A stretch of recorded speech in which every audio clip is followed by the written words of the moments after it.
اعوذ باللہ من الشیطان الرجیم بسم اللہ الرحمن الرحیم۔ ہم اپنے تمام ناظرین کو خوش آمدید کہتے ہیں اپنے یوٹیوب چینل وظائف اور اسلام پہ۔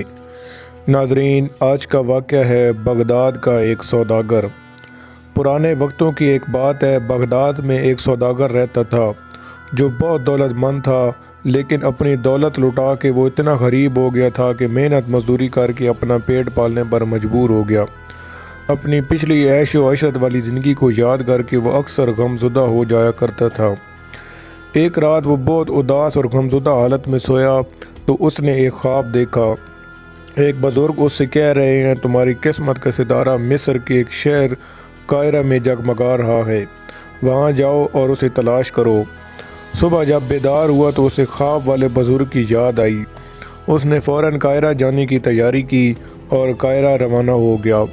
کئی ہفتوں کی تکلیف و مشقت اٹھا کر وہ اس شہر میں پہنچ گیا۔ رات ہو چکی تھی اور اس کے پاس کسی سرائے میں قیام کے لیے رقم موجود نہ تھی، لہٰذا وہ ایک مسجد میں گیا اور اس کے ایک کونے میں جا کے سو گیا۔ اتفاق سے چوروں کا ایک گروہ مسجد کے صحن میں آیا اور مسجد کے برابر والے گھر میں داخل ہوا ہی تھا کہ کسی آڑ کی وجہ سے مکان میں رہنے والے افراد جاگ گئے اور مدد کے لیے پکارنے لگے۔ چوروں نے جب یہ چیخ و پکار سنی تو گھبرا کر بھاگ گئے۔ تھوڑی ہی دیر علاقے کا داروغ اپنے سپاہیوں کے ہمراہ وہاں پہنچا۔ جب یہ سپاہی مسجد کے صحن میں پہنچے تو یہ سوداگر انہیں سوتے ہوئے نظر آیا، لہٰذا سپاہیوں نے اسے پکڑ لیا اور چور سمجھ کر اس کی صحیح پٹائی کی اور اس کو قید خانے میں بند کر دیا۔ 3-4 دن بعد داروغہ نے حکم دیا کہ اس اجنبی کو پیش کرو۔ جب یہ سوداگر پیش کیا گیا تو داروغہ نے پوچھا، تم کون ہو اور کہاں سے آئے ہو؟ سوداگر نے جواب دیا، میں بغداد سے آیا ہوں۔ داروغہ نے سوال کیا کہ یہاں کیوں آئے ہو؟ سوداگر نے کہا، میں نے ایک خواب دیکھا کہ ایک بزرگ کہہ رہا ہے کہ تمہاری قسمت کا ستارہ قاہرہ میں جگمگا رہا ہے، وہاں جاؤ اور اسے تلاش کرو۔ میں اسی کی تلاش میں آیا تھا، لیکن آپ کے سپاہیوں نے مجھے پکڑ لیا تھا اور میری پٹائی کر دی۔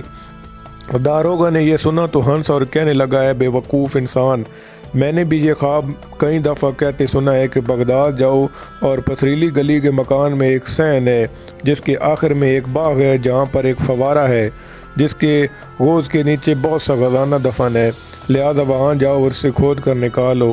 کیا میں بغداد گیا؟ ایک تم بے وقوف ہو جو اتنی دور چلے آئے ہو، اور وہ بھی صرف ایک خواب دیکھ کر۔ داروغہ نے سوداگر کو کچھ رقم دی اور کہا، یہ لو اور گھر واپس چلے جاؤ۔ قاہرہ کے داروغہ سوداگر کو جس مکان کے بارے میں بتایا وہ دراصل اسی سوداگر کا اصل اپنا مکان تھا۔ داروغہ کی سارے باتیں سن کر سوداگر سارے معاملے کی تہہ تک پہنچ چکا تھا۔ وہ فوراً بغداد اپنے گھر واپس پہنچا تو اس نے باغ میں فوارے کے نیچے کھودنا شروع کر دیا۔ ابھی تھوڑی ہی زمین کھودی تھی کہ اسے وہاں بہت بڑا خزانہ مل گیا۔ اسی طرح اس کا خواب حیرت انگیز طور پر سچ ہو گیا اور وہ دوبارہ پھر سے مالا مال ہو گیا۔ جو کچھ ہمارے نصیب میں لکھا ہوتا ہے وہ ہمارا انتظار کرتا ہے اور ہمیں ضرور مل کے رہتا ہے۔